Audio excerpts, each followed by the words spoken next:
Can I see your ID? Because it's episode 21, and you've got to be 21 to drink these spirits. Welcome to the Single Barrel Sports Podcast. My name is Deeb. My name is Scott. Let's get it. Welcome back to the Single Barrel Sports Podcast. Watch some college football, have a couple beers, a couple bourbons. Nah, he's the GOAT. There's no debating that. Will not be nearly as good as the hype.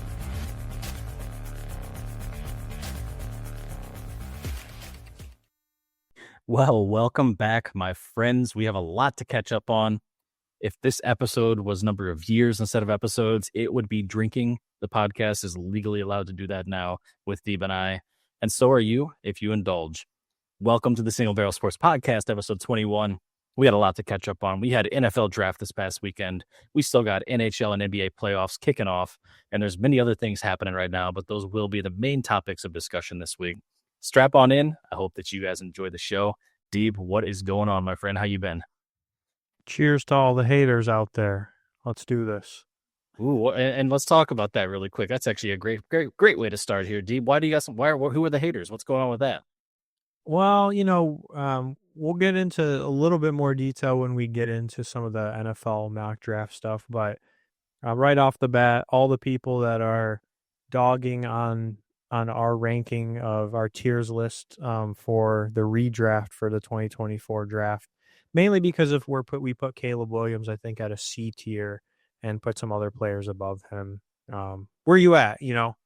I think this is going to be the true test this year. I think we dogged on him, but you'll see. Now the Bears have a bunch of weapons. They have a new coach. We'll see what happens. So cheers to you. Yeah, cheers to everyone. We always encourage opposing viewpoints and haters out there, and we're happy to talk ball. Maybe we did Caleb Williams a little dirty. Maybe we lit a fire under his ass, so he actually plays better this year. New coach, whole new offense. He has to play better this year, but we will dive into that in a little bit. Let's talk about life for a minute, man. It's been a busy week, I know. Yeah. What's been going on with you? Yeah, had a, I think, more exciting or different weekend than normal. So I had to travel back to where my parents live. I had to do something for work on Friday, so kind of just used that as an opportunity to visit, stay the weekend, and ended up going to the Detroit Tigers versus the Baltimore Orioles game on Saturday in Detroit. So haven't been to a Tigers game since, man, it's got to be like 10 years or something like that, when they were last like pretty good. So it's exciting to see them back on the rise. I know we haven't talked a ton about baseball, but I know we'll get probably more into that as the season goes, since it's still pretty early. But no, it was really fun. Got to hang out with some friends, check out, some places in downtown Detroit, see family.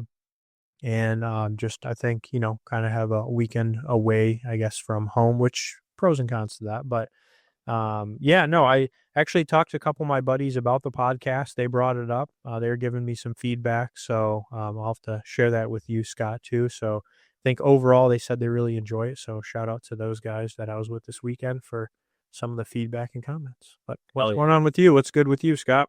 Yeah, well, first, that sounds awesome, dude. I don't think I've been to a live professional baseball game since like 2017. It's been a while. Yeah. I've done some minor league stuff, some farm systems. It's fun. But yeah, it's been busy. Work, this new job that I've started back in November is really hitting its stride right now and exceeding what I kind of thought that it would be. Mm-hmm. But my gosh, this last couple of weeks and the next couple will also be this way. Just lots of work, lots of work. I've been exhausted, but life is good. We're doing some cool stuff. Very happy with how that's going. And for the weekend, we didn't really do a whole lot. We just spent some time with family. Raven was home this weekend, and we just spent time kind of hanging out with Parker. He's growing his little personality, and it's just really fun to kind of spend time and play with him. So yeah, nothing crazy to report, just a lot of work and a little bit of relaxation. So I saw a picture of him wearing a shirt, I think, that he got for his birthday. I think it maybe was posted today, actually. So I'm glad he enjoys the little shirt that we had sent over to you all. Yeah. Was it the Mama's Boy shirt? Yeah. Yeah, he did wear that today. It's honestly, when I saw him wearing it today, I was like, holy crap, like he's growing. Like seeing him in a little bit of a larger t-shirt and walking around like that, I was like, dude, he's a whole person now, he's Yeah. not wearing like a little onesie, and some sweatpants. He had like a whole actual outfit, and it's just really cool. And I don't really know how to describe it. There are harder days and easier days, but every day seems to be more and more fun, whether it's hard or easy. So parenthood is a wild ride. Yeah. It sometimes interferes with the sports and watching TV, but wouldn't trade it for the world. You have to get a golf club in his hand soon. I need to get a golf club in my hand soon. Yeah, both of you.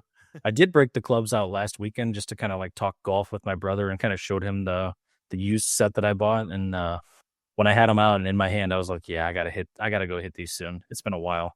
Yeah. Speaking of, and I know this is way off script here, off kilter, but are you guys still doing the summer scramble that you normally do? We've talked about it, so we'd like to do it. I think we're just trying to figure out if there is a date that will work. Okay. So yes, to be determined. I think people want to do it. There's interest. We just haven't figured out maybe like a weekend or a date that works yet. Okay. When you do, let me know. I would, Yeah. if it works in the schedule, I'd be down to come back and play with you guys. I know it's like a thing I've done the last several years, so Yeah. just let Definitely. me know. Be fun to kind of catch up with everybody. Yeah, for sure. We'll keep you in the loop. Cool. Hell All yeah. right. Well, let's move into the episode here. Always good to catch up at the beginning, and hopefully people like kind of hearing a little bit more of the personal side before we dive into the sports as well.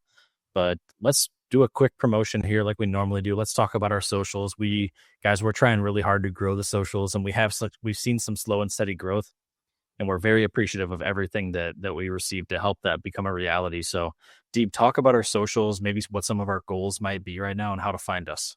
Yeah, super simple. So singlebarrelsports.com. If you've heard it before, you've heard it many times. If you're new, singlebarrelsports.com. That's where you're going to find everything. So all of our pages, whatever platforms you like to consume content on, we post shorts, short clips. We post polls. We'll post images. We like to retweet or, repost certain things as well, stuff on our stories, etc. So check us out. If you are on YouTube or Spotify, that's where you can listen to the full episodes. So if you can hit the subscribe button or the follow button or whatever button it is to help out, that's free. We really appreciate it. We're trying to hit 200 subscribers for YouTube. I think last time I checked today, we're at 138. So we're getting there. So hopefully within the next couple months here, we can hit that goal, and we'd appreciate you helping us with that.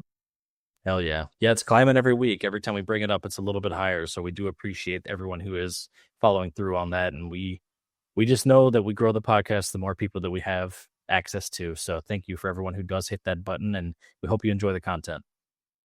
Hell yeah. You ready to talk sports? Let's get into it. Lots to talk about. All right. So we like to start out with the term of the week, which is a segment that was suggested by a viewer. So thank you to that person, and we've continued it ever since because I think both of us have enjoyed it and we've gotten some good feedback. But the sports term of the week, you want to tell us what it is this week, Scott?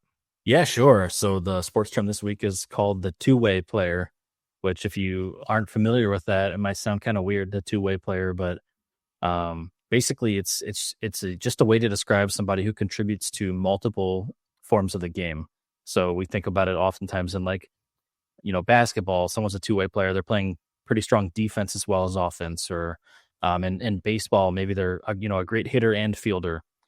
In the NFL, maybe they play offense and defense. That's pretty rare. We've had some examples of that in history, and we have a pretty recent example that we'll talk about. But basically, it's someone who's contributing to multiple sides of the game, offense and defense. And I don't know, we've got a few kind of iconic examples we can talk about here. Dave, you want to bring up any names that come to mind when we think about two-way impact? Yeah. So the one that immediately comes to mind for me is Deion Sanders. Obviously, he's relevant today as a coach, but he played both sides of the ball. I think maybe throughout his whole career, but especially in the NFL, he played cornerback and I believe it was wide receiver, if I'm not mistaken. Mm-hmm. And the more recent one, which I actually did not know this because I haven't been as into baseball, but I don't even know. I might have actually learned this on the podcast, but Shohei Ohtani, I think that's how you pronounce it. Yep. Because he's a pitcher, but he's also a very good hitter, apparently, which is not as common as you would think, as you had mentioned. And then the one that I think most people would relate to from football is Travis Hunter. Obviously, we'll talk more about that for the draft, but that's the most recent example that I can think of Yeah. from football. Yeah, Ohtani is one of the league's best hitters and hits a lot of home runs, but yet still is one of the league's best pitchers as well. It's a crazy thing. Yeah. Don't really see that in today's game, which is exactly what we're kind of talking about with Travis Hunter, where we don't see that a lot in today's game either. Um, for those of you who aren't aware, Travis Hunter just graduated from Colorado. He won the Heisman Trophy, plays cornerback and wide receiver, so offense and defense. And he was just drafted to the NFL second overall. So he is planning to play both sides of the ball in the professional leagues. He wants to continue to play cornerback and wide receiver. And so I think there's a lot of controversy and a lot of discussion about whether he can do that at the next level. He didn't play for one of the top teams in the league. He didn't play in one of the top conferences in college. So can those skills translate? Can he be that good to play both? And that's a community question. So anyone listening, and Deeb, I want to hear your take, but do you believe that Travis Hunter will be a two-way player and have an impact being a two-way player in the NFL? I think he's going to try. Obviously, he's going to want to try, but I think he's going to realize he's going to have to pick one to be as impactful as maybe he wants to be. And if he doesn't pick one, I think his game's going to kind of suffer from it, unfortunately. So I Yeah. think he is going to try, but I don't know that he's going to be as successful as he was in college. That's my prediction. What do you Okay. think? I would agree with that. I think he's going to have to, at least in the initial phases here, he's going to have to really buckle down and choose one to be successful because, being the best on your team in college or being the best in your conference in college is not even close to being the best in your division or team, even in the NFL pros, right? Yeah. Everyone was the best at their position on their team, and most of them were in the top of their whole conference in college. So that's how everyone is in the NFL. So I think he could maybe do it. But I think while he gets used to the new speed of the game, the new size of the game, where everyone's huge and they're fast and Mhm. they have high IQ, I think he's going to have to buckle down and choose one. And one thing I found interesting, I was talking to my buddy Drew today, and I haven't read this myself, but he said the Jaguars, who drafted him, are going to lean him into more of the wide receiver role and not focus as much on defense, Well, which I had thought maybe it would be the opposite. So that's yeah. intriguing. And if that does happen, it makes a big impact for fantasy football players because unless you're playing in an individual defensive player league, you want him to focus more on wide receiver so you can get your points if you draft him. So Yeah. That's actually interesting. I've never really had thought about it until now about the fantasy football piece. Like, do you think he's even going to go high in drafts because of that? Or if it's like, well, you don't really know what you're getting, it's kind of like, do you take the risk on him? Or, if you don't have defense in your league, it's like, well, he's probably not going to get as many touches and stuff on offense. it's a very loaded question. I think he's the biggest gamble, but could have the biggest reward if you do, if he does pan out. He's there's no questioning he's a talented physical freak when it comes to playing football. And I can just give you a personal example. I play in a dynasty league, and we started our rookie draft tonight. And so we only draft rookies every year. We keep the rest of our team. And he was the third rookie drafted, only after Ashton Genty and Omarion Hampton. So he actually was picked before Tet, which was kind of surprising to me. I think I would have probably chosen Tet, but there's a lot of faith that he can be a successful wide receiver with a quarterback like, Trevor Lawrence throwing the football to him. Trevor Lawrence is okay. I I don't agree. I don't I think agree. he's horrible. I think he has potential, but I think he's kind of like an average QB in the NFL. So, Yeah. I think we'll see. We'll see what happens with Hunter. It'll be fun to follow along. He yeah. could be successful. He's got a great wide receiver across from him with Brian Thomas Jr. to take some pressure off of him. You got to think he'll be going up against the second cornerback on each team instead of their best one. So Mhm. that'll alleviate some of that rookie pressure. But Yeah. more to come on that. It'd be an interesting story to follow and to see if he plays both ways, if he has a two-way player, or if they really kind of try and isolate his skills at one position first. Yeah. Well, and we're going to talk a little bit more about the draft. So let's get into the weekly recap where basically we just like to go over things that have happened within the week, or from when we filmed this last. So weekend, etc. But the first thing we actually have on the list is an NFL draft recap because I think that was one of the biggest pieces of news from the weekend from Green Bay. So um, one thing that we did last week was a mock draft, and you and I basically did only the top 10, and then we had it sim the rest. So Hmm. maybe we can start there and just kind of talk about our mock draft versus what really happened. So, do you want to kind of give some insights into that? I would love to. And we were not bold enough to predict trades whenever we did our mock draft. We were focused more on the players and their positions and acknowledging trades could happen and probably would happen. But it was such a crapshoot. We didn't really name teams here. So there was a pretty major trade. There were actually, a trade between two of the top 10 teams that occurred. But our players were pretty spot on here. In order, it was Cam Ward, Travis Hunter, Abdul Carter, Will Campbell, Mason Graham, Ashton Genty, Armand Mimbao, Tet McMillan, Kelvin Banks Jr., and Colston Loveland. And we were pretty spot on. We had the two offensive linemen swapped. So at number 4 and at number 7, we had Mimbao, and then we had Campbell at 7. And so those were swapped. But otherwise, we were pretty exact until picks 9 and 10. Yeah. At 9, we had the Saints took Kelvin Banks Jr. We didn't have that on our radar. He was a offensive tackle who we thought would be early, but we didn't necessarily say top 10. And then the Bears might have surprised a lot of people. They chose Colston Loveland, the tight end from Michigan at number 10, who on many mock drafts was the second tight end in the rankings, but they took him first over Tyler Warren. So I think a couple of surprises here, but I also did see plenty of people predicting that Loveland could crack top 10. So Yeah. just the fascinating part about the draft is you never really know what to expect, but we were pretty darn close with our predictions, just off a little bit there. Yeah. I feel like we got like 70%, I would call it. I mean, Yeah. two of them just flip flopped, and then we didn't predict the trade, but we predicted, where Hunter would get picked, and then the last two. So pretty good for a bunch of, average couch watching or couch TV watching sports fans, right? Yeah. Just some mouth breathers watching the draft. So I think one of the major controversies that we talked a little bit about and kind of, I think had some general discussions, but that played out was the role of quarterbacks within this draft, right? We kept hearing that the quarterbacks were not as strong for this year. Everyone was waiting until next year. There was controversy around, a lot of different players, where they would go, who would pick them, etc. So let's talk a little bit about what actually played out here in terms of the real draft. So I want to hear your thoughts on the Giants.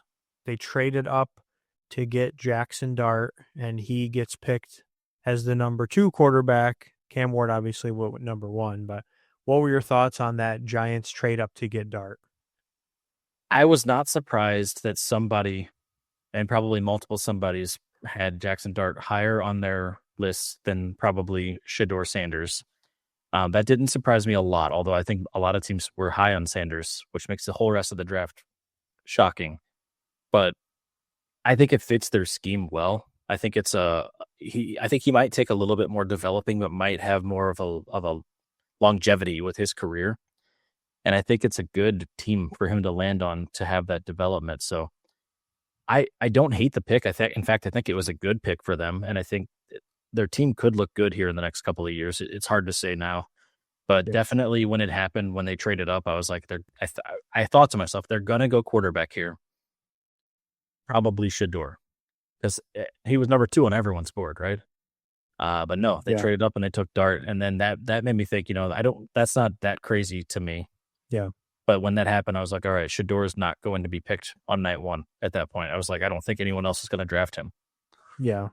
We'll talk a little bit more too about the whole Shedeur situation in a moment. I know that's obviously the big one that people are waiting to hear. But I thought, number one, I'll just say before we even talk about Jackson Dart, I think the Giants actually had a really good draft. Generally speaking, like Abdul Carter at number 3 was crazy. I mean, Oh yeah, he's going to be, I think, a really successful player. Jackson Dart may or may not pan out. We'll see, if it was a good pick or not. He has, what is it, Russell Wilson now that's there that he can learn from, which, pros and cons to that. But yeah, he at least may not have to start instantly. I don't think that's like maybe not their plan. Maybe it is, maybe it's not.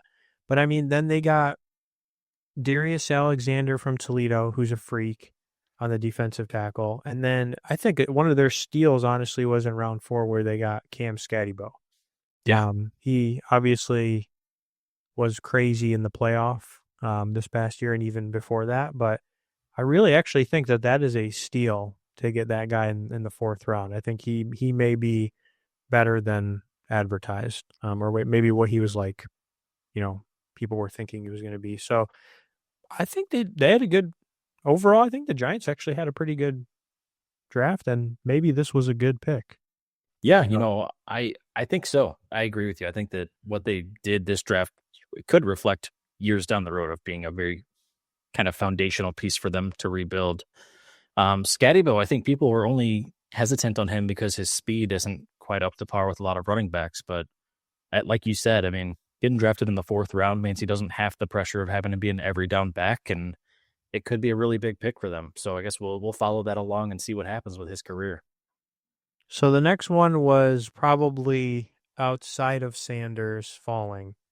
One of the most interesting and ones that I did not expect at all, where the Saints picked Tyler Shuck as the number 3 QB in the 2nd round. So a guy that was basically on, I think, no lists or, was not on anyone's radar in terms of QBs that would get picked in the 2nd or 1st round. So what did you think of this pick here?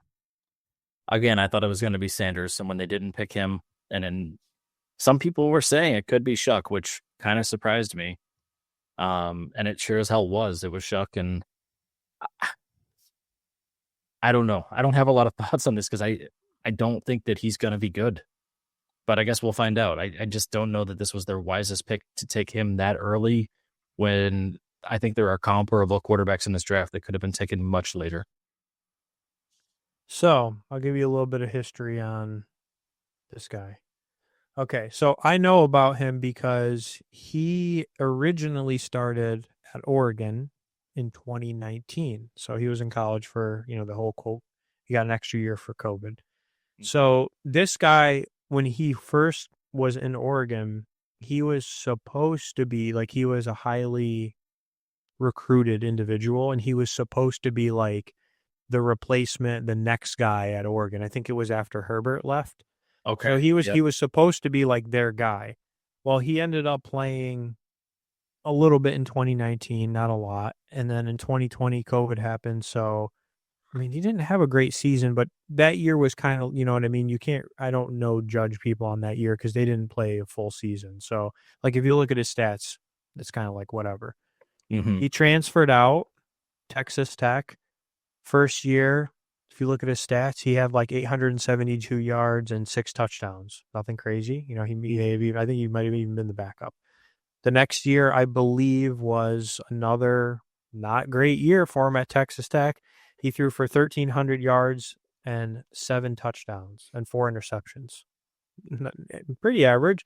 The next year at Texas Tech, I think he may have also had some injuries here, so that could be. Yeah, those don't sound like full seasons, so that makes sense. 746 yards, 7 touchdowns, 4 interceptions. So last year, he transferred to Louisville, so this is his 3rd school, and this was his pretty much only full season that we saw him play. He threw for almost 3,200 yards, 23 touchdowns, and 6 interceptions. So he had a reasonable year with his, final year or whatever you want to call it. But man, I mean, talk about a gamble. Like, you're going to pick this guy in the 2nd round with that history and, barely playing whatever. They said, oh, he has a lot of experience. When a lot of the stuff I was seeing, I was like, what do you mean? He has 1 full year basically, other than the COVID year.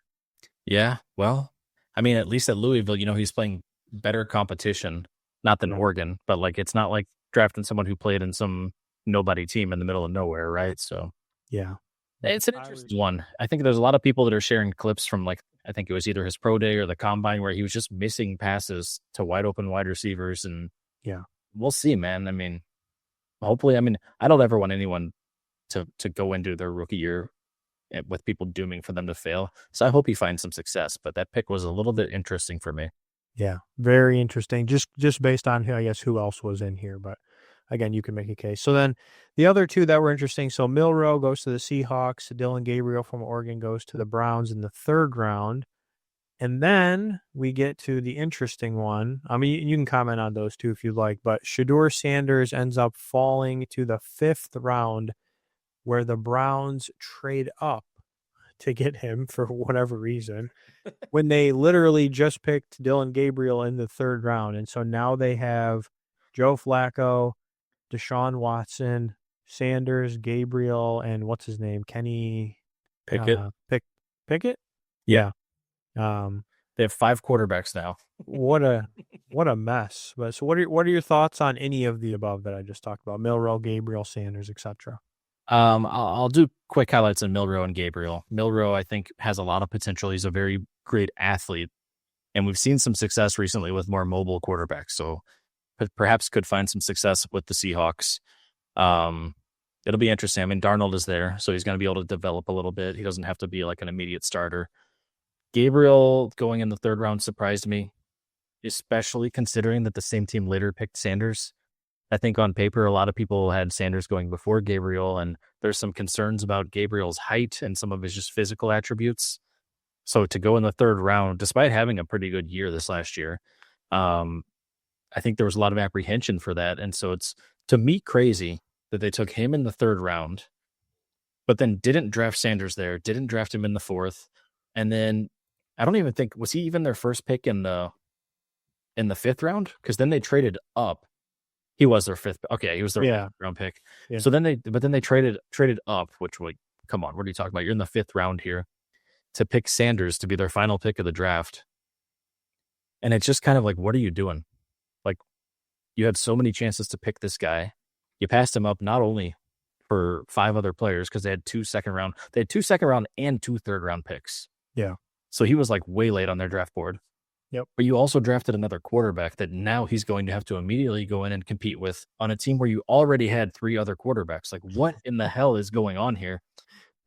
If you're worried about his arrogance, his off-field antics, the drama that surrounds him, why the hell would you still draft him after you already drafted another quarterback?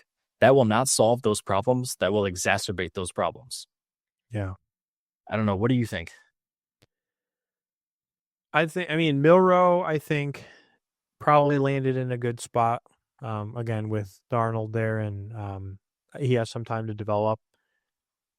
I'm actually not surprised that Gabriel went in the third round. I'm surprised that the Browns picked him. Mm-hmm. That was what I was surprised by. I think if you I did a comparison of Gabriel stats. I don't remember if I sent this to you, but Gabriel stats to like Tyler Shuck, and it's night and day. So, you know what I mean? Like, if they're going to pick him with the second round, I'm like, well, I mean, yeah, it surprised me if he goes third round, like based on stats. Obviously, height and that sort of thing, etc. But I mean, the Sanders thing, I'm not surprised that he fell. I think a lot of it was maybe due to. There's 2 things that I believe why he fell.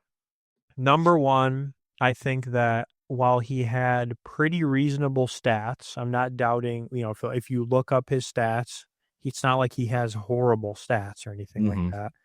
But if you look at the level of competition that they played in the years that he was at Colorado, obviously Jackson State, you can consider that, but, some people would say, not nearly as high of competition. But if you look at his, the teams that they played and their record, they didn't do so hot. So, obviously, you can have a player that has really good stats, but your team's not winning. And the quarterback needs to be able to bring the team or help the team to win. That's a big thing, obviously. Number 2, I think a lot of it was people just didn't want the antics, right? Like him skipping out on stuff with the combine, him, saying all the stuff on social media about, being a top 5 pick. I just think he was getting so, I don't know, ahead of himself with some of this stuff that NFL teams were honestly just like, okay, you want to be like that? We're going to be like this. People are going to skip on you, and we don't want to have to deal with you. Let me ask you a question about that, because this is something I've been wondering, and I know that I've seen some of this, navigating social media. Do you think that NFL owners got together and made some sort of an unofficial agreement, like, don't draft this guy for the first few rounds? Do you think that there was some sort of like humble pie that was being delivered by the league, by the ownership, to say that no one rookie is ever going to be above a whole team to have to come in and change our culture? Or do you think that each individual team on their own all came to this exact same conclusion and nobody was willing to pick him before the fifth round? I don't think they all got together. I don't think it was like collusion or something. But Mhm. listen, I mean, how many owners are there in the NFL? There's not many, right? Yeah, You got to 32. think Yeah. they're on group chats. You know what I mean? Like clearly people talk. So I don't think it was like everybody got together on a Zoom call and they were like boycott this guy. But I Mhm. think people talk and they were like, hey, what are your thoughts? Hey, like, what are your thoughts on this? So yeah, I do think that there was definitely probably some discussion about the hesitancy and maybe that's what it was is people were starting to get hesitant as they talked to some of the other owners who were really like and seeing stuff online they were getting Well, cold feet. and also, just like a day or a couple days before the draft, there was that like anonymous message from a coach in the league that said he was the worst formal interview they've ever done with a player in their whole career, and that he Yeah, was arrogant and had all these things. And I had heard some things on the internet about how some of those interviews went, and it was actually appalling to me. I don't know what's true or what's fake anymore on the internet. Some of this stuff right, could be AI generated, some of it can be made up. Who knows? yeah, But some of the stuff I read, I was just like, I would never in my wildest dreams ever conduct myself that way when trying to get hired to be an NFL quarterback. Like, I just couldn't even imagine having that kind of behavior. So who knows what's real? The reality, though, is that he did slip to the fifth round, and the team that passed him up by like six other players then suddenly decided to trade up to get him. But they also drafted another quarterback before him, and now he's supposed to go in there and feel like a welcome part of that team. I don't think that's how it works either. yeah, He can't talk shit anymore. yeah, He had a historic slide in the draft, like it historically fell so far. He yeah, can't talk shit. The only thing he can do is be humbled by this, use it to better himself, to work hard, and to prove that people were wrong to skip on him. And if he takes that path, then I hope that he has lots of success. My worry is that he's going to not change his attitude at all, continue to conduct himself in the way that he's been represented by the media, yeah, and he will have a short career if he plays that card. yeah. It's kind of, and this is not a one-to-one comparison by any means, but it kind of reminds me of like remember how like Johnny Manziel when he was in college, he was just like a freak. I mean, well, not exactly the same, but like he had an arrogance to him. And I mean, obviously the guy delivered. Like he had crazy stats, crazy years, led them to wins and that sort of thing. But it's like Mhm. he got to the NFL and obviously, the partying and all that got to him, but it's like it's almost kind of like an interesting scenario of he could have, it could have panned out to where he used that as motivation and, Mhm. turned things around, but obviously, he didn't. So, yeah, kinda similar scenario, not necessarily like the drug stuff, but Right. similar, like, back against the wall, and now you're with the Browns, like Manziel was. I know we've been on this topic for a minute, but I have got to address Mel Kiper having a complete freaking crash out live at the analyst booth during this draft. After he was drafted, well, the whole time Mel Kiper was losing his shit. The whole freaking draft, talking about Sanders should have gone second. This is BS. When he finally got drafted, the other analysts at the table were like, what we're hearing is this is because of non-football related things. This is because Mhm. of personality. This is because of fit, culture, whatever. And Mel Kiper lost his mind and started just screaming at the other analysts at the table. Dude, it was the craziest thing I've ever seen for like a professional guy with a microphone. He was crashing out so hard that other people had to interrupt and be like, we're agreeing with you. That's not what we're saying. Like, why are you yelling? Like, he was losing his mind, bro. Yeah. I was like, what is happening right now? Well, Mel Kiper, I don't know why, but he was, like, so obsessed with Shedeur Sanders this draft. Like, he literally was, like he had, like, ADHD about the guy, like, that's all he focused on, he was so dialed in, and I feel like he also was getting shit on a lot of, other social media and all that stuff, so he probably felt like, "I'm gonna double and triple down on the guy," and it obviously didn't go the way he thought, so, you make those kind of predictions. Obviously, if that's your job and you're a professional, you're going to take the heat. So, I mean, Yeah. I don't blame people for coming after him for that. Yep, I agree. It just the response he had, I was like nothing I've ever seen before. I was laughing so hard on my couch watching this guy who's been in this profession for a very long time, just having a full blown crash out live on the air. Yeah. But we do have to talk about the prank call. So let me show that. And if you want to tell us about that. Yeah, so before it was even figured out who this was, the story came out that Shador Sanders received a prank call that was apparently coming from, I think it was the GM of the Saints, saying they were going to draft him with the next pick. He was, actually in the phone call, very calm. He said, "We've been waiting for you." Like he was getting kind of excited. And then this person basically was like, "Yeah, you're our next pick, but actually you're going to have to keep waiting a little bit longer." And then hangs up the phone. And it turns out that this kid is the son of the 21-year-old son of like the Falcons defensive coordinator, I think. Yeah. He apparently somehow got access to Shador Sanders' contact information from an iPad that was left unlocked at the home. Um, just a crazy story here. Yeah. And so he actually called him and acted like he was going to, draft him. And this was, I think, in the second round. It was in the second or third round. It Yep. was the end of the Friday night. And then he ended it by saying, "Well, you're going to have to wait a little longer." And then Sanders ended up not getting drafted that night. I just, like, what the hell is wrong with people, first of all? And, like, can you imagine in the video, even Shador Sanders was just like, "What just happened? Like, what was that?" And everyone's like, "I don't know. Like, you were the one talking to him." He's like, "What did he just say to me?" Like, he was so confused. Number one, I actually think this is funny. Like I know it's unprofessional, but I saw the video on both sides. So there's a video of Shador, he's having this party, all these people, and then they're like, "Oh, quiet, quiet," and it's like all serious. So I have to give him credit because I thought it was super troll, and I actually thought it was really funny. I know it's unprofessional, but I got a laugh from it. Number two, the fact that this guy got the contact info because I guess Sanders had a phone that was only the phone number was only given to NFL executives.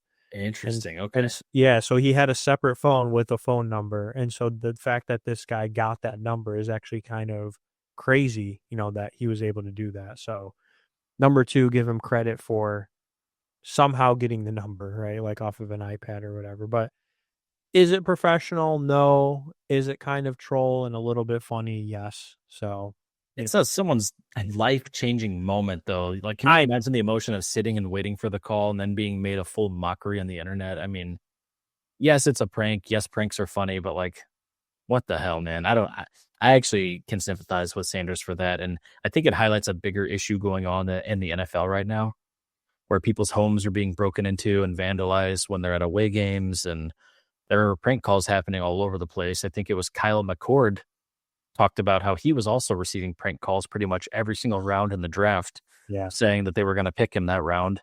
And it was tragic to listen to because he was like, "I still answered it every time because I was hoping that it was real. I wanted to be drafted." And I think he ended up getting picked in like the sixth round.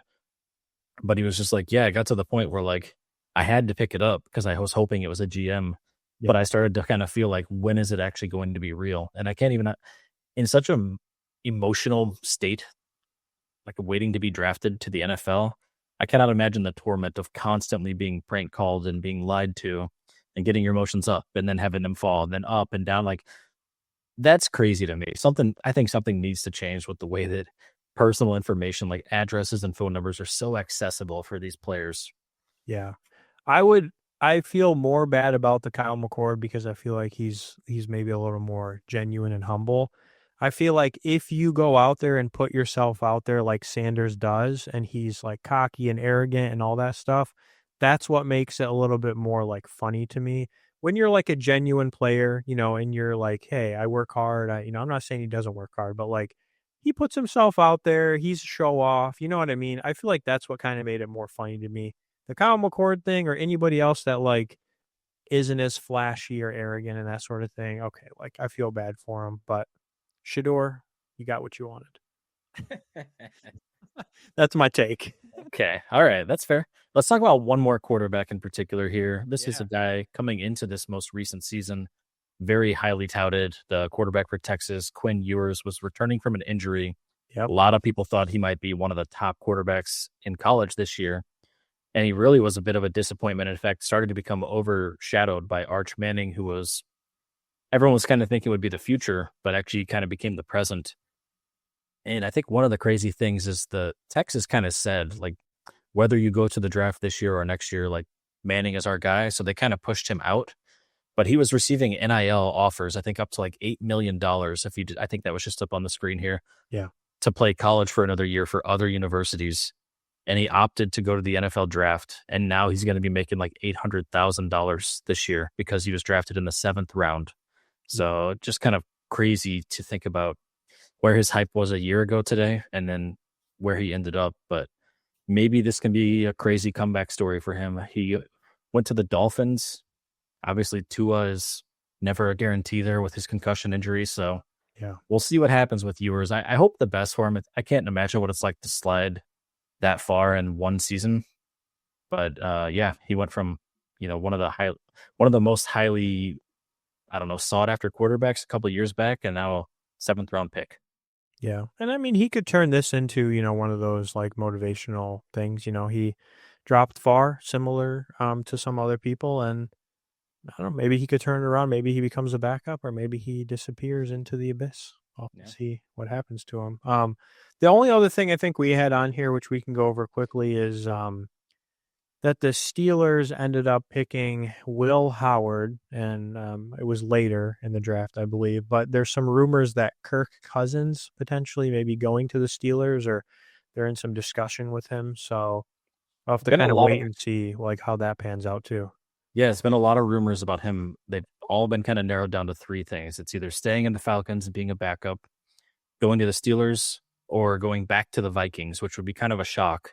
Yeah. And more, the buzz that I'm reading is it's either kind of narrowed down to now the Steelers or being a backup with the Falcons. So we'll see what happens there. Yeah.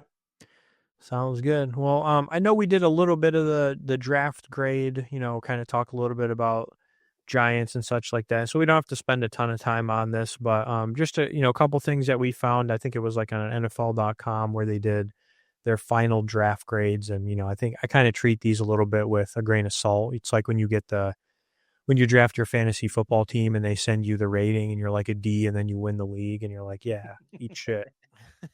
But they had the only 4 teams I believe I saw ranked as an A rating for the whole draft were Ravens, Colts, Raiders, and Titans. And then the lowest ranked that they had for the overall was a B minus, and they gave it to the Saints, Bengals, Panthers, and Falcons. So anything stick out on either of those, either the highest ranked or the lowest ranked from their rankings?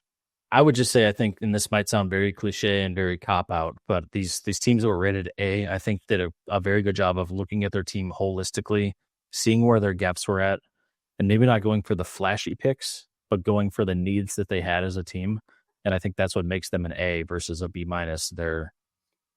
They already have the stars, right? They filled in a team to play around the stars, and it might not have looked super flashy. We had some big picks like Cam worked with the Titans or Ashton Genty with the Raiders. Those are big names, but these teams kind of like focused in on filling the gaps so that what they currently have in place can succeed. And I think that they did a great job with that. Yeah. And I'm wondering if the Saints got a B minus because they picked Tyler Shuck. That was part of it, maybe, but we'll have to see how that pans out. But yeah, I agree. I mean, again, I take these with a grain of salt. Like some players pan out and some don't. These are just kind of general predictions based on probably needs and what you were talking about. So we'll see. One team I do want to mention quickly is the Jaguars, and I'll be brief here, but Yeah. they're not on the high or the low end here, but I think they maybe should be. They did get Travis Hunter, but they traded up only 3 spots. They traded from the number 5 spot to the number 2 spot. And in doing that, they obviously gave up the number 5 pick, but then they also gave up their 2nd-round pick, their 4th-round pick, and their 1st-round pick for next year. So they gave up a ton of draft capital just to move up 3 spots and get Travis Hunter. So that is a gigantic gamble. And if he doesn't pay out, they're going to be kind of hurting with developmental talent moving forward because of those picks that they've lost out on. Yeah. Yep. I still one of the top teams I believe that made out from the draft. Well, I will stick with that. They didn't even get an A as the Giants. I actually think they had a pretty good draft. So I'm looking forward to see if that pans out or not. Yeah, I agree. I think they did a great job. And I'm curious to follow the Bears. They spent all offseason fixing their trenches, and then they added some more offensive weapons at the draft. So there's no excuse, like we said at the beginning. Caleb Williams and the Bears have to succeed this year. And if they don't, there is no excuse for them. Yep. So, we just the rest of the thing we have for the rest of what we had for this was just like a quick highlight on NBA playoffs and NHL playoffs. So, I can do the NBA playoffs real quick, but I think Hmm. the one thing we wanted to show quickly here was interestingly, there was this post about the viewership of the average viewer for the first round of the draft versus the peak average for the NBA finals. From last year, though, 2024 NBA Finals. So basically, it's just kind of showing that the draft is pretty popular, obviously, compared to last year's NBA Finals. So just thought that was kind of an interesting stat that we found Yeah, online. absolutely. I do have some updates I'll throw out there for you before you go through this. Just in real time as we're watching the episode, the Pacers won tonight, so they actually won their series against the Bucks, Yep. and the Pistons won tonight, so that series is now 3-2 instead of 3-1. So Pacers won, and then what was the other one? Um, the Pistons won tonight, so Knicks are now leading 3-2 instead of Oh, hell yeah, let's go. I think the Celtics and the Magic were also playing. They were playing when before we started this, so I don't know Yep, where they're they're at. playing right now, third quarter. Okay. So the Western Conference, Thunder sweep the Grizzlies 4-0. Rockets are down 3-1 to the Warriors, which is very interesting. Timberwolves are up 3-1 to the Lakers, which I know you're sad about right now. Hey, Lakers in 7, Um, the Nuggets and the Clippers were tied 2-2. playing tonight, but they're just getting started. Okay. Yep. They have the late game. Eastern Conference, the Cavs swept 4-0. I don't think that was a surprise. Celtics, Magic. Celtics are 3-1, but they're playing tonight, so that could be over tonight. Knicks, Pistons, we just heard 3-2, and then the Pacers just beat the Bucks, so 4-1. And also, that went into overtime. I was actually watching that. Mm-hmm. Pretty good basketball, actually. I have to give them credit. Very evenly matched. They actually almost got into a fight after the game, so Oh, damn. Okay, I didn't see all that. yeah, they were pushing each other. I was like, oh, Okay. Well, let's take it over to NHL playoffs, and I'll try and be brief with this. There are games tonight. None of them have concluded yet. And so I'm just going to tell it how it was from the start of today. Capitals are leading Canadians 3-1. Maple Leafs are leading the Senators 3-1. Hurricanes are leading the Devils 3-1. They are currently in overtime as we talk about this. Lightning is leading the Panthers 3-1. And so that's the Eastern Conference. Now, just like we did last week, I'm just going to ask the question. We'll see if people want to answer this. But which two teams do you think will be in the Eastern Conference Finals for the NHL? And now I'm going to move into the Western Conference stuff here. Jets versus Blues. When we last spoke, Blues were down 2-0. They have evened up the series 2-2 after a 7-2 win and a 5-1 win. So two very dominant games. wow. The Stars are currently leading the Avalanche 3-2. The Kings are leading the Kings and Oilers are tied 2-2. And the Golden Knights and the Wild are tied 2-2. So Western Conference is very much closer than the Eastern Conference. Anybody can win any of those series. And I'll ask the same questions for the NHL Stanley Cup playoffs in the Western Conference Finals. Which two teams do you have? And why is one of them the St. Louis Blues? Wow, that's crazy that they're coming back. They looked really, really good the last two games. Like legitimately so good that I could absolutely see them winning the series and having a big run still. Maybe they just needed a couple games to get going again. Hopefully. All right, we're to the halftime pour. So basically, in this podcast, we have single barrel sports. So the single barrel part is about bourbon. And so we like to share some bourbon with you and tell you what we're sipping on tonight, give you a little bit of info, and then we have a fun question of the night. So, Scott, you want to go ahead and go first? Yeah, I'll show it off again. Same thing I had last week. I haven't had a chance to go get anything new, and my barrel or my bourbon selection is low, but we got the Penelope Barrel Strength. This is delicious. It's about a $60 to $65 price range to get a barrel strength bourbon here, and it is worth it. It's a very good bourbon for the price tag. So, no other reason other than that's what I got in the house, but I'm happy that I got it. Look, we're twins almost. So I have the Penelope weeded, so it's the yellow label. So this one is a 95 proof, so a little bit more relaxed and smooth. Very, very good value pick. I think it's around 35 or $40 depending on where you're at. And as I had mentioned, I was very curious about this because I saw some people posting about it. And so if you like a smoother bourbon for a value price, this is going to be a great bottle for you. So where tonight we are the Penelope boys, let's put it that way. Love it. And we always have a question that we ponder while we sip. What's our question tonight, Deeb?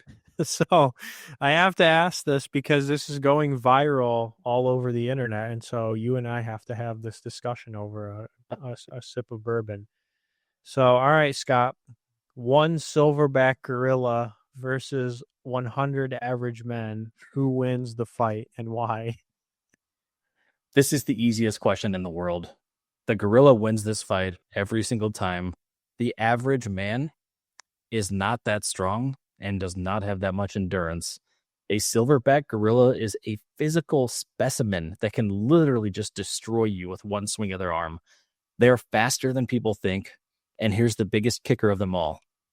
It doesn't matter if there's 6 men or 100 men. There's not enough physical space for 100 men to surround this gorilla and ground him. There are only so many people who can physically touch this gorilla at one time. And so that gorilla will beat the crap out of those people. And it doesn't matter how many are left because he'll take a swing on all of them until they're done. Oh my gosh, I've seen so many takes on this on both sides, honestly, back and forth. So, okay, I'm going to play devil's advocate because I would say if it's 100 average men and let's say 20 to 30 of them work together, because, you're always going to have like probably half of the group that's going to be scared shitless and would never even come close to the gorilla. But I feel like to play devil's advocate, if the 100 average men could put together a plan and actually execute it like together and stay together, they would have a chance against this because 100 guys is a lot of people if you really think about it. I agree that the gorilla is super strong. It's going to be very hard to, whatever, like hurt it, but I think if they actually put together a plan and executed the plan, they would have a chance against one gorilla. So that's my take, and I will cheers to that. Hey, cheers to that. I'm still team gorilla, and I would bet my life savings on it. Unless they have like materials or weapons they could use. If it's just like their bare hands and feet, no shot, no chance. What about 100 NFL players? More likely. Here's my thing though, the 100 doesn't matter because once you get over 10, they can't physically do anything. Like, what are they going to do? They can't get close enough to it if there's already 10 people fighting it. Yeah. The 100 is the irrelevant part to me, which is why I picked the gorilla, because it would take the strength of 100 people, but in 10 people's bodies. That's fair. It kind of would depend on the environment too, a little bit. Like, I'm thinking if there's, trees or certain things that they could use, like, hey, can you like push down a tree and use it as a weapon? I mean, we didn't really talk about that, but again, like, can I bait it and then have someone jump on top of it from the tree? that's what I'm saying. Like, if there's strategy and they work together, they would have a chance. Okay. Sorry. Well, hey, that was one of the better questions for the bourbon scene. The halftime pour questions. Hell yeah. Well, cheers to you and cheers to everybody out there for our question of the night. Cheers. All right. So we've been doing these lately. Special segment. Maybe we have to remove this special since it's kind of more of a regular. Yeah. But tiers list. So tonight we have a special one. We're going to do a different looking template. We're trying to kind of create our own to make it a little bit more easier to, copy and paste certain things. But we're going to do number 1 NFL draft pick QBs, boom or bust. And these are going to be like within the last 30 years. So this isn't like an all-time list. It's probably like the 90s up until now. Let's put it that way. So let me share our tiering list, and same rules. So we have to make sure that there's at least one person in every single tier. From left to right is going to be how we rank them. So left is higher, if somebody's an S, and to the right. And basically, we're going to go through the list that you see down here, and I'll just copy and paste them into the list that you have. So you want to do us the honors and kick this off with the first pick? Oh God, Tim Couch. Tim Couch, the Browns. Well, he was he's elected to the All Rookie team his rookie year. Um, yeah, I mean, what do you say about Tim Couch? I mean, he didn't have a long career. He didn't have a great career. What, he played for 5 seasons, I think. Yeah. I don't even know what his record was. I just know it wasn't great. He didn't even have one of those fluke Super Bowl wins like some of these guys end up with. Yeah. We're gonna have to put these guys one in each row, like normal, right? Yep. We can move them too. Like if you put someone here or whatever, we can end up moving. Put him like right where I've highlighted here, like very far down in the C. C. I mean, he started for 5 years. He just didn't play great. Okay. He's probably an F, to be real, but I'm going to put him there because I would put Jamarcus Russell worse than him for sure. And so looking at this list, those are probably the 2 worst, in my opinion. Yeah. Let's just put him here for now as a placeholder. We might move him to F later. I was gonna say I'd probably put him in F looking at the whole list. Okay, well throw him in the top of F then, because Jamarcus Russell definitely goes after him, but I agree, he's F. Okay. I'll put him over here. Okay, so David Carr, not to be confused with Derek Carr. I don't know why this isn't letting me copy and paste. So David Carr, is David Carr Derek Carr's brother? I think so. Side note. I think they are related, yeah.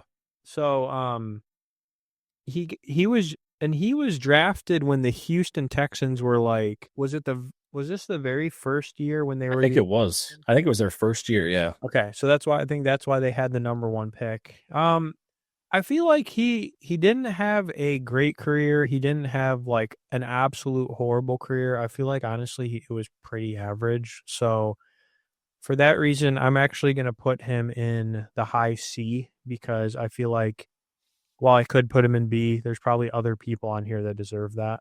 And so I'm going to put him in C for now. Yeah, I mean, he had a decently long, I think he played 10 years. I looked up his stats for his first season, though. He played all 16 games and he had 9 touchdowns. So Yeah. do with that what you want. His second season, he only played 12, but again, only had 9 touchdowns. I mean, when you have fewer touchdowns than games played, you're probably a pretty big bust. Yeah. Yep, that's why I put him on the lower end. Mike Vick looking boy. I'm a Mike Vick guy, dude. I know what he did. I know it was wrong. I know he has since tried to make up for it and had a great career or great season or 2 after he came out of prison. I think the comeback story after that was amazing, but I think Mike Vick on the Falcons when he was first drafted was still very hype, very electric. I want to put him as like an A- so badly, but I think for now, put him at the very top of B. No. Put him right here. Put him at 2E for now. Okay. Maybe it's my personal bias. I think he's an absolute beast. And I agree. Redefined the position of quarterback, so it's hard to say that he wasn't a boom when he changed literally how the position played. Yeah, I mean, he was like Lamar Jackson before, obviously that. I mean, it was Mike Vick. He was breaking Mike Vick's records. So Yep. I agree. Jameis Winston, funny guy, kind of an entertaining guy. I think he was reasonable in college, kind of highly sought after, but he's not horrible, but he's also not great. Like, has he had some moments in the NFL where he's shown he can play? Yes, but I'm going to have to put him, honestly, probably. I'm still looking at the other people on this list. I might have to put him in either B or C. Like, would you prefer high C or lower B? I would put him above Derek Carr. So Okay. do with that what you will. Okay. Here's the thing about Jameis Winston is he's a gunslinger through and through. He's going to throw interceptions. He's also going to throw touchdowns. I can't remember what year it was, but there was a year where he had 30 touchdowns and 30 interceptions on the Buccaneers. Yeah. But like, like 30 touchdowns is great. 30 interceptions is insane. So Do with that what you will, but the guy's not afraid of throwing the ball, and he has utter belief in himself. So Yeah. I wouldn't call him a major bust, but he certainly hasn't been a major boom either. He's somewhere right in the middle. Yeah, I'm in the middle. All right, you're up. Well, I have Matthew Stafford. Yep. He's a Super Bowl winner. He's had a hell of a career. I don't know. This is where it gets hard because who is S on this lineup, right? Mm-hmm. I don't know if he's the top A or the lowest S. Put him right here. Row 1C. I'm gonna give him the S for now. We can move him later. Yep. But as I look around here, I don't know who I would put above him. You know what I mean? Oops. What the heck? Turn on screen reader support. I'm just gonna have to type this. Okay. Yeah, we can update it later to make it look pretty, but we got Matthew Stafford in there. He was a Lions 05, I think. Okay. Next we have Jamarcus Russell. I think it's very clear that this guy is an F. Yeah. And he's probably one of the biggest busts of all time. Yeah, definitely. So I'm going to put him there. Stafford was 09, by the way. Oh, okay. Whoops. I don't know why I said 05. Okay. 09. Ooh, Sam Bradford. And I grew up watching him. I was a Rams fan until they left St. Louis. Yeah.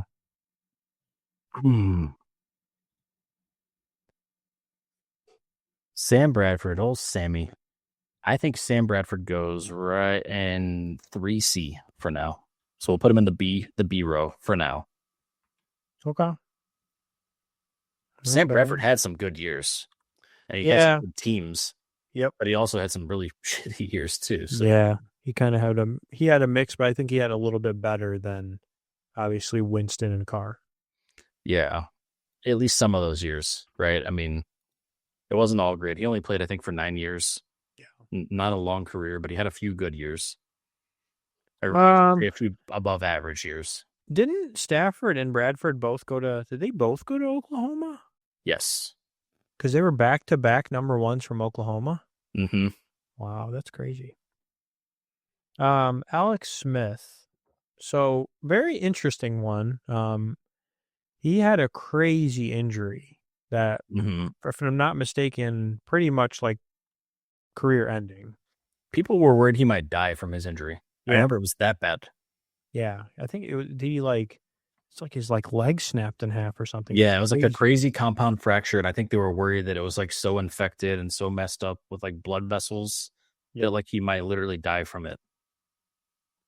One of the craziest injuries and craziest comeback stories of all time, because 2 years later, he came back and played 8 games, which is insane to think about. Oh, so he did play after the injury. Yeah, he came back and he played, I think it was 8 games after that, like half of a season. So, I mean, again, trying to kind of put things into perspective, like he played a pretty long career. I mean, he was drafted in 05 and he retired in 2020. So he has longevity. I mean, he's the epitome of a game manager, right? Like he is the epitome of what a game manager is in football for quarterbacks. I mean, from 2013 to like 2017, he threw for over 3,000. Like in 2017, he threw for 4,000 yards. So, I mean, he was pretty dang good for a few years. So I think I'm going to put him before Sam Bradford in the B. Yeah, I agree with that. I would say above Bradford, definitely not above Vic, in my opinion. Yeah. And Vic will obviously slide over. I just wanted to give him some space up there. Yep. All right, Cam Newton. Cam Newton. What a polarizing individual, because he did have some good years, and he obviously had a lot of high potential coming out of college. Yeah. But the weird thing is he played really well for like 8 years, and then he just sucked all of a sudden.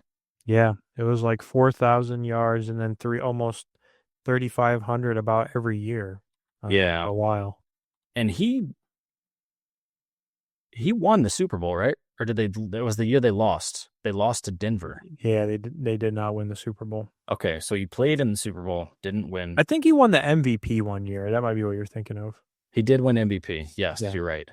Yep. Um, hard to call him a bust. Here's what I'm gonna move Vic really quickly, and I'm gonna put Cam at least for now. I'm gonna put him after Vic.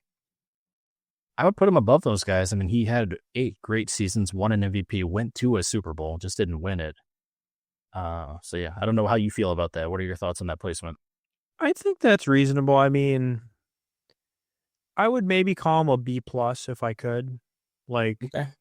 I think, I mean, if you look at the stats, like him and Alex Smith are, I'm not saying they're like not far off, but Alex Smith played for longer. So, like, if you look at some of the stats, like Alex Smith had good years, but I think Cam Smith ran the ball. So that's the Yeah, I mean, difference. Newton had so many rushing yards and rushing touchdowns. Like, for example, his rookie season, I just looked this up. He had 14 rushing touchdowns Yeah. in addition to 21 passing. Like, that's insane. He had 10 touchdowns again in 2015, 12 in 2020. So like, I think the big difference here is that they had comparable passing stats, but he was a dominant rushing quarterback. Yeah. And I mean, the major difference is like, Vic didn't have a ton of high yardage passing seasons, but he made up for it with some of the rushing yards that he had and rushing touchdowns. So Hmm. I don't know. You know what I mean? I think that's pretty fair where we have him. Yeah. Um, Eli Manning, which was drafted by the Chargers, but he obviously didn't play for them. I wanted you to have this one because I know your thoughts about him. I mean, 2 Super Bowls, long career. Yeah. I mean, looking at his stats, I mean, listen, the guy had from 2004 to 2019, 1, 2, 3, 4, 5, 6, 7 4,000 plus yard passing seasons. He had multiple years with 30 plus touchdowns or high 20s. I, I Mhm. I have to put him. I have to put him in an A. I know maybe you don't like that, but based on his stats and Super Bowls, I have to put him at A based on I all think that. I think with the way we're doing this, that's fair. It's hard to ignore a long career as a starting quarterback with very few injuries, multiple Super Bowl titles. I think when we look at quarterbacks of his era, he's way overrated. But when we look at the success of first round or first overall picks, I get it. I do. It's fine. Yeah. But the question I want to ask is, would you switch Stafford at all based on that? Because No. I can give you some stats. So in comparison, Stafford has played from 2009 till now. I mean, he has 1, 2, 3, 4, 5, 6, 7, 8, 9 seasons with over 4,000 yards, 1 season with over 5,000 yards passing, He's way better than Eli. I no question about it. I like him above Eli. multiple years with 40 plus touchdowns. So I think his stats do. The only thing you can say is Super Bowl victories for Eli. Yeah, which Stafford still has at least one, right? He's only down one from Right. him. So Yeah. I think Stafford's probably going to be our highest rated person, but I wanted to leave space just in case. Okay. Carson Palmer. Carson Palmer played for 14 seasons, really was a consistent starter for that time. He played for a couple of teams. Most notable when he played for the Bengals, he had some really good wide receivers. He played with Terrell Owens and Chad Ochocinco during that era. It's hard to, I mean, he's definitely not a bust. He had a long career. Played Yeah. with great players though. So it's like I think I maybe put him ahead of Alex Smith. And B. Yeah, I mean, do you think he's in front of Alex Smith or is he between Smith and Bradford? It's somewhere in there. He's I definitely above Bradford. Yeah, I think he's above Bradford, but maybe below Smith. Those two are somewhat close. If you just Okay. look at the longevity, Well, let's just do this then. career or stat, I already got it. Thank you. There you go. I think that's fair. Yeah, I feel like And I, if you look at the stats, and I think you could argue Paul any of these things that we're talking about, obviously, but I think you could certainly debate Alex Smith and Carson Palmer. But I would agree that I think Palmer goes between the two. yeah, I like that. And last but not least, Mister Andrew Luck, who played for Stanford. But Andrew Luck, I mean, his career was kind of cut short. I mean, not by injury or I mean, it was he He retired, just right? retired. Yeah, he just retired. He pulled the Um, Calvin Johnson. and I mean, he only played 2012 to 2018. Yeah, In 7 those, seasons. yeah, in those he had one, two, three, four 4,000 yard seasons, which is pretty good. Now, other than that, it was almost another 4,000. And then one year, I think he was hurt. Mm-hmm. I mean, 23, 40 touchdowns, 30 I mean, almost 40 touchdowns per year from 2014 to 18. I don't know what Honestly, if it's Andrew Luck, longevity. That's the problem. yeah, if he didn't retire early, he would be probably the best pick on this entire board. But the fact of the matter is, he played for only 6 seasons, Yeah. and so even though he played at an elite level for those seasons, I mean, his stats tell the story. Yeah. He retired after 6 seasons. I mean, that's you can't ignore that. It's not often you get a first round draft pick, first overall draft pick. I think what I would maybe say to do here, I think he goes an A. It's just where at an A? Do we Well, slide Stafford over and then put Eli up after Stafford and S and then put Luck somewhere on A? I don't know. Okay, so if you look at Sam Bradford's stats from 2010 to 2016, which is 6 seasons, he had not exactly similar, but he just didn't have a lot of touchdowns. So he had good yards, but not a lot of touchdowns. So I don't think like Luck doesn't belong below Bradford. I, Absolutely not. And I would put him above Palmer too, for sure. I'm almost thinking, does he go before Alex Smith in B, or does he go after Cam Newton in A? Like, I don't know. Alex Smith had a really good career if you look at the stats, though. So let's look at it this way. I think Andrew Luck is the best statistical quarterback on this board if you only look at 6 seasons. Yeah. Are we looking for the best player? Because he was a boom. He was definitely not a bust. Or are we looking Yeah. for, like, how much do we weigh longevity? I don't think longevity should be the defining factor. I think what we should do is move. I think we can both agree Stafford's number one, right? Yeah. Let's move Eli up one, if you're okay with that. Just have two in S. Or do you think we should just have four in A and have Stafford in a line of his own? No, I think what you have is good. Let me just move these over. I think this works. How does that look? I think it's fair. Again, Did you want Luck somewhere else, or is that what you're well, I was just debating. Like, he could have been anywhere on A. He could be before both. He could be in the middle, or he could be at the end. And I think what it comes down to is the short career. I think we've done him Yeah. justice by putting him in A and acknowledging his talent, but also acknowledging that he didn't play very long. Yeah, I think he was a boom, but yeah, he didn't play very long, so he was a boom for the amount of years he played. Okay, I'm with it. I like this. We got a little bit of a bell curve there. Yeah. If you were to flip this thing 100 or 90 degrees, you would have a bell curve. Yeah. Yes, but no, I think that looks pretty reasonable. So let us know what you think. Do you agree? I know some of you are probably going to shit on us like you do every week, but that's okay. That's why we do this. But let us know. Do you agree? Would you put players, different spots? And do you like the new format? Because, this is a lot easier, I think. I know the pictures are nice, but it's not as clean. Doesn't look as clean. I think that's something like this is a little bit easier to And we see can play who with you this actually like. too, right? We can play with this and make it look more aesthetically pleasing, like add some more colors and different fonts or whatever. But Yeah, it is kind of nice just to have the words make it a little bit easier to digest, especially in different social media formats. So let us know. for sure.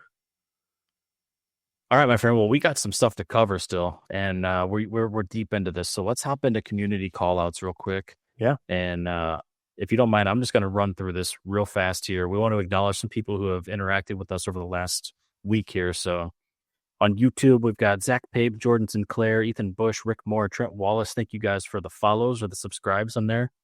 Just shouting out some of the comments. Kobe, Mizzou fan, Kenny Kenner, Sad Angels fan, Snurds. We appreciate all of that. On TikTok, we've had so many comments. We can't even acknowledge all of them. So thank you for all the engagement. But just to shout out some new followers, Aiden, Shar and Steve, Candace, Nurse Wolf, Judy Rowett. There's a lot. So thank you guys. And if we didn't mention you, we still do appreciate it. Instagram, we had Waiver Wire Nation, Fun Football Podcast, Brats and Beers. But thank you guys, everyone who interacts with us every week. It truly does make our week to be able to interact with you and to continue the conversation outside of just recording offline with the two of us. So if you guys see our socials, engage with us, send us messages, comment on our stuff. We'd love to continue the conversation. And with that, let's move into our picks, Steve. We got NHL division round series we can talk about. Yeah. Yeah, definitely. So we're not doing our we're not updating our current standings yet because the last week we picked first round NFL or NFL first round NBA playoffs. So we're gonna wait till all of that's over, and then that way we can update our standings. But for NHL, you want me to just run through these for Eastern Conference first? Yep, let's do it. All right. So we have Capitals versus Canadians with the disclaimer, the Capitals right now lead 3-1. Yep, I'm gonna go Caps. I would have done that regardless. I am gonna pick them as well. Obviously, there's a little bias because of the lead. Maple Leafs versus Senators, 3-1 Maple Leafs right now. Same situation. I would have gone Leafs already. So give me the Leafs, especially with their lead already. That's who I would have picked as well because they're the number 1 seed. Hurricanes versus Devils. The Hurricanes are 3-1. Yep. Hurricanes are my home team now where I live. I'm going with them no matter what. Them being up 3-1 helps. I know this is kind of gimmicky to do this right now, but these are all teams I would have chosen anyway. Yep. I usually pick the favorites because I don't know much about hockey. So I probably would have picked them as well. Last one, Lightning versus Panthers, which is 3-1 Panthers.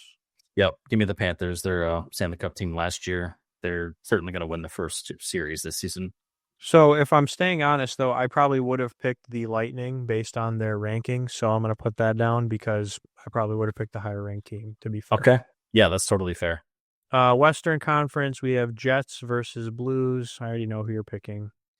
It's always the Blues every time. Never ask me that question. Thank you for not asking. I would have picked the Blues originally because I'm going to try to help you out here. So, all right. Contrary to my picking the better team, I got to go with the hometown favorites. The Stars versus the Avalanche.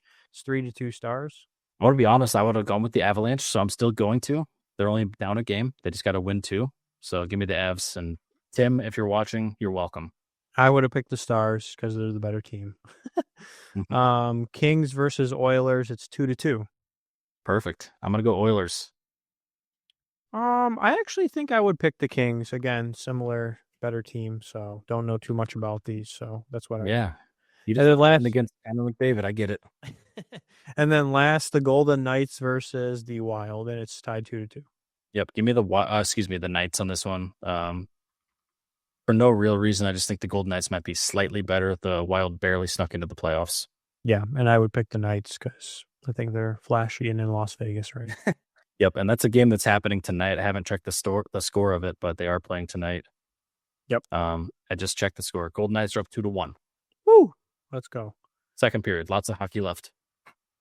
Sweet. Well, those are the single barrel picks for the hockey playoffs first round. So we'll update those and try to do, as much as we can with the remaining of the playoffs for both NBA and NFL. So we're going to move into the 2-minute warning, where we ask each other back and forth rapid fire questions to give you a little bit of entertainment. So we have the timer. Scott, do you want to ask the first? Or you want me to ask the first?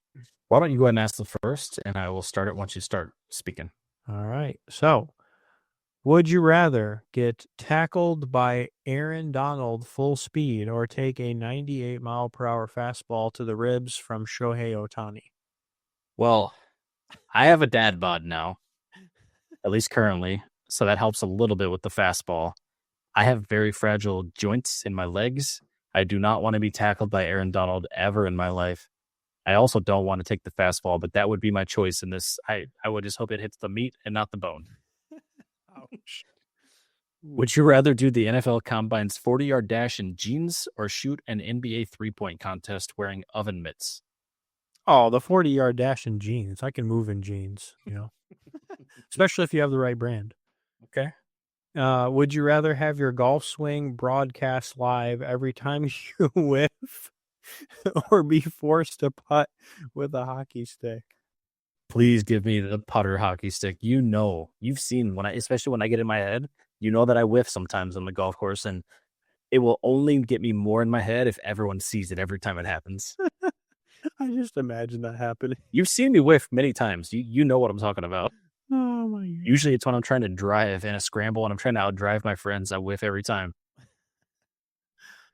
All right, you're up. Would you rather be mic'd up for an entire game while trash talking or accidentally go viral for a celebration injury? Probably mic'd up for trash talking. I feel like that'd be more fun. I don't know. I wouldn't want to get hurt Fair. and go viral for it. Would you rather play 18 holes with Charles Barkley's swing or shoot free throws with Shaq's form in a clutch game? Well, I don't want the latter at all. I want to win in the clutch. So give me Charles Barkley's golf swing for 18. All right, and then we got the last one. Would you rather, nope, that's wrong question. Would you rather win a Super Bowl and immediately retire or play 10 more years but never make the playoffs? Win the Super Bowl. Get me out of here. Okay. Go out on top. Hey, and there you have it. That is the 2-minute warning, my friends. Hopefully I thought those were fun questions tonight. Hopefully everyone enjoys that. Hell yeah. Well, we're to the last call. And just like at the bar, when they call last call, it's time to leave and time to tell you goodbye and kick everybody out. So, Scott, what you got for the last call? Some motivation tonight, man. Sometimes life gets busy. Sometimes priorities shift. Sometimes you have certain things that you're hyper focused on, like my job right now. And sometimes it's really nice to remember the finer things in life, like just slowing down, sitting down and talking about sports for an hour, or in our case, a little bit over an hour most weeks. And so cheers to you because I needed this. I've been very focused on productivity and things that are outside of like my just hobbies in life. And it was nice to kind of slow things down after a very hectic day. I was exhausted before we had the conversation today, but feeling pretty good now, man. So thank you for the conversation. And thanks for everyone who engages with us to make it worthwhile to do this once a week. So cheers. Cheers to that. Appreciate it. My last call is more about number one, I appreciate your last call, so thank you for that. Yeah, of course. My last call is kind of just based around the fact that, I think we talked about this a little bit in the beginning, but we post stuff all the time on like clips and all sorts of things, etc. And obviously, like we do the tiers list and all these different things on purpose, right? Like we're trying to have fun. We're trying to kind of share our take.